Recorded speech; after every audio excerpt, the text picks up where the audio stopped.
Question from someone whose name rhymes with orange, Fred North. Go figure. Do they specialize in? Do you guys specialize in a certain genre and coaching and coach through it?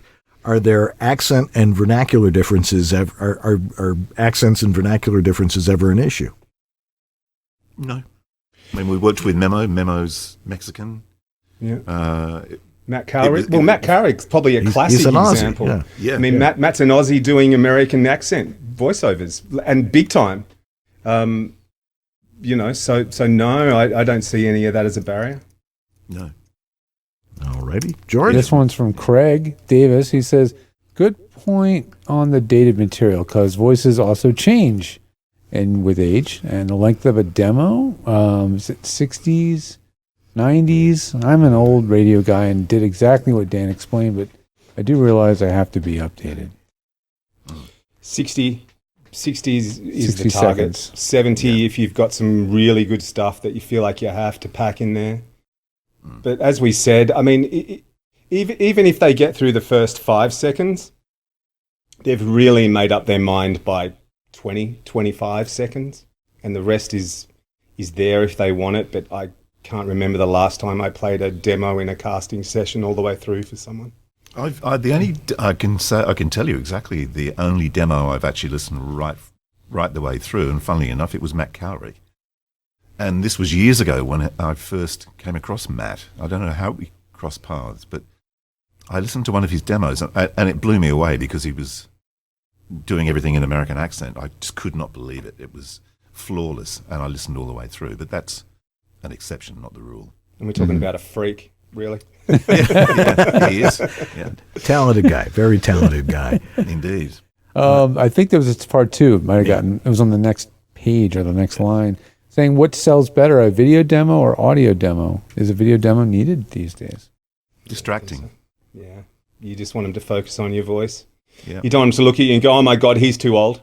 He's too young. Exactly. He's not right. Yeah. He might be gay. She might be this, you know, and that's no offense to anybody out there, but you know, these are the assumptions that people make when they look at you. So no. Well, I think you're talking about actual production with video content that goes with the voiceover.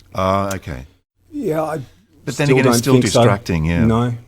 And the other trick that I would throw in there too is, as much as possible, keep your product out of there.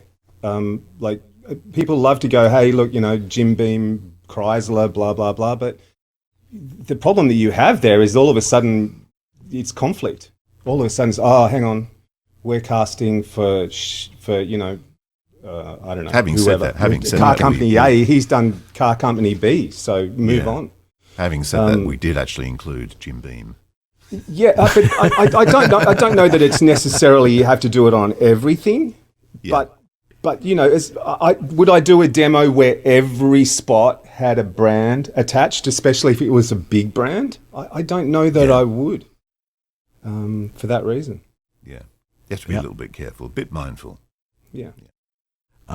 Jeff Holman asks, and it's a great question, do you always put a music bed under the entire demo? Now, there was different cuts of music in there, you know, which, you know, to me is like the most important thing. I remember when I was learning to do commercials the operations manager said, okay, if you're going to do commercials, here's our rules. 2 pieces of music with every commercial. You know, so something had to be something, you know, there had to be a contrast in the middle. Were you doing that live to tape? Yeah. It's like, hold the record down. Yeah, that's right. Lift the finger up. Slip cue. Yeah. We were talking about that the other day. We were talking about doing drop edits on analog tape. You know, would we still have the muscle memory to get it right first time? Yeah, I don't know that I would. Yeah, Pro Tools makes life too easy. Yeah. Kids these days get it too easy. Too easy. But it was funny, you talk about that, like, you know, you're queuing up a record and reading live and mixing as straight to tape, you know. That was how I kicked off in the 70s. I think we've been there, done that. Yeah. Music all the way through, mostly. If a cold read is called for, sure, but I wouldn't do a 60-second demo cold, no.